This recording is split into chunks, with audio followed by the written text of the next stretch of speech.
Okay, on this lesson, we're going to be talking about special right triangles. First thing we're going to talk about are what we call 45, 45, 90 triangles. These are triangles where you have two 45-degree angles and a 90-degree angle. So you have triangles like this. It's an isosceles triangle, which means two sides are the same and the hypotenuse is different. Now, because the two sides are the same, we say that these two sides are both the same. So if they're a number, they both have the same number. If they have a number and a square root, they both have that number in the square root. So they are exactly the same. That's why I put x and x there. Now, based upon the Pythagorean theorem, which we did last week, the hypotenuse, for your information, is just that number with the square root of 2 attached to it. Now, what you need to make sure to do is to write down that triangle with the x's and the x square root of 2, because that's going to be what I'm going to reference in these examples that you're going to do. So let's look. So we want to find the missing sides of these triangles. So I've got, in this triangle right here, 45, 45, 90, I got that bottom side is 5. Because it's isosceles, that also means the left side is also 5. Because if you looked at the ratio that we had, the hypotenuse is x squared root of 2, that means that is just 5 squared root of 2. Notice that the same number is on all three of them, just that the hypotenuse has a square root of 2. This is going to be consistent through a lot of these triangles. Let's look at this one. If I look, the left side has 5 square root of 3. Because again, 45, 45, 90 triangles are isosceles, the bottom is also 5 square root of 3.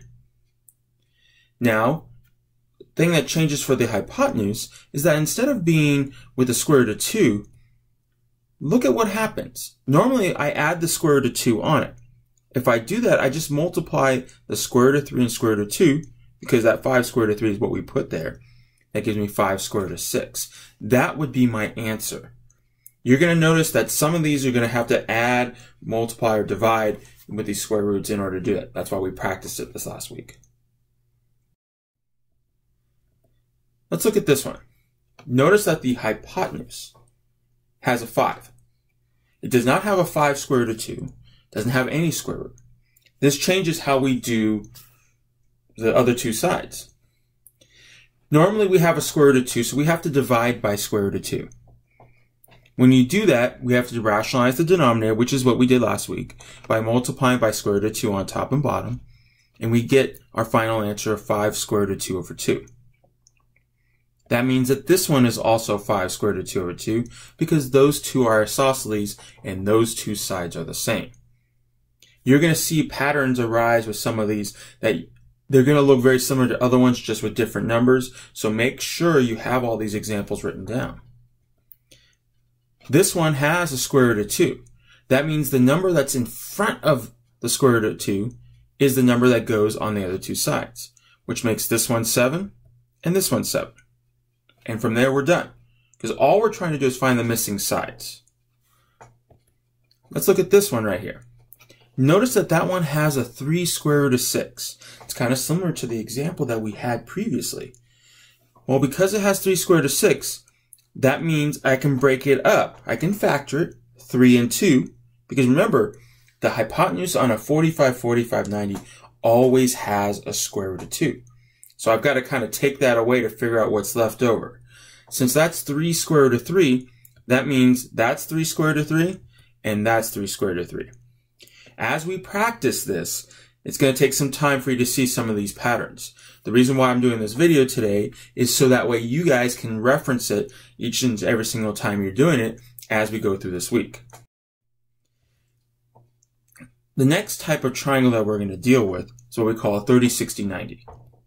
A 30, 60, 90 triangle has a 30-degree angle, a 60-degree angle, and a 90-degree angle. Now, these triangles have special relationships a little bit different than our 45, 45, 90. On those ones, you had isosceles. Now, 30, 60, 90 is not isosceles. You'll notice that the side opposite the 30-degree angle is what we call our x. That means our hypotenuse is twice as big, and our side that's opposite the 60-degree angle is x squared root of 3. Now, that means if you know one of the sides, you can usually figure out the other two without too much difficulty. And that's what we're going to really focus on over these next couple slides. You have to make sure, and I recommend it, write down each of these examples, because you're going to find that a lot of examples are going to show up in your work, that you won't have to do as much work once you see them from time to time.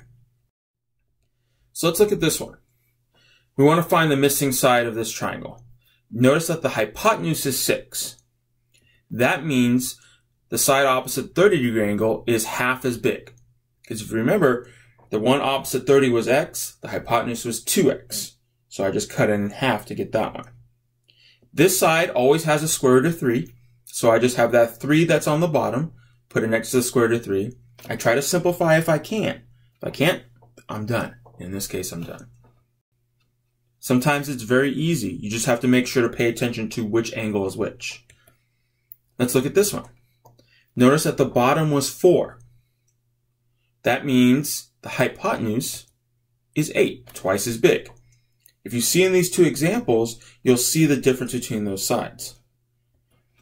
That means the other side, the one opposite the 60-degree angle, is 4 square root of 3. So let's look at these ones. Notice that in this example right here, normally where you would have the square root of 3, you don't. This poses a problem. We've got to make sure to figure out what would that be on the other sides. Well, because it's supposed to have a square root of 3, we divide by square root of 3. Notice we did that also with the 4590. If I multiply by square root of 3 on top and bottom, that gives me 4 square root of 3 over 3. That means this is the 4 square root of 3 over 3.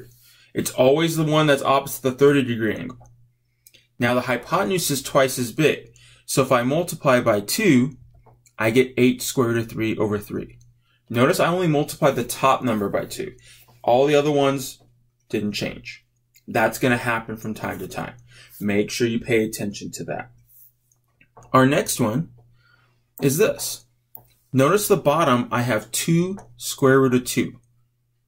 Well, that means the hypotenuse is 4 square root of 2 because I multiply by 2. Remember, when you multiply whole numbers, it just multiplies to the outside, not the inside. Now, the one on the left is supposed to have a square root of 3. So that means if I add the square root of 3, as you see here, I have to multiply 2 times 3. That gives me 6. I didn't change the outside number because that's the 2, so I just put it there as 2 square root of 6. Let's look at our last example. I have 20 square root of 3 over 3 on the hypotenuse. So if I go down to the 30-degree angle one, which is at the bottom, that means I got to cut it in half. It gives me 10 square root of 3 over 3. Now, if you notice the first example on the left and the example now on the right, do you notice how similar they are? And I'm hoping you do.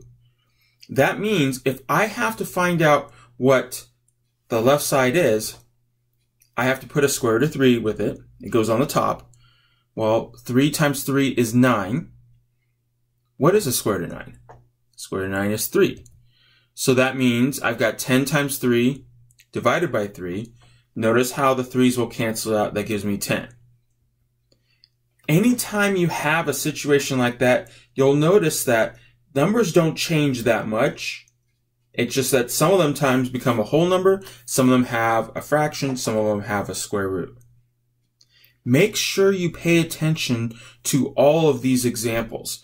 You're going to see them happen more often than not, plus with all the examples we're going to do as part of our work. If you notice on most of these slides, there was a link. You need to make sure you follow that link and answer whatever questions they have on it. You are graded on it, and it can affect your grade, so don't forget about that. Try to do that before you leave. If not, try to do it at home. You can access it through your phone. Just make sure you access the video so you can type up the code as it is. Again, if you got any questions, obviously I'm going to be here to help. Make sure you complete your assignments.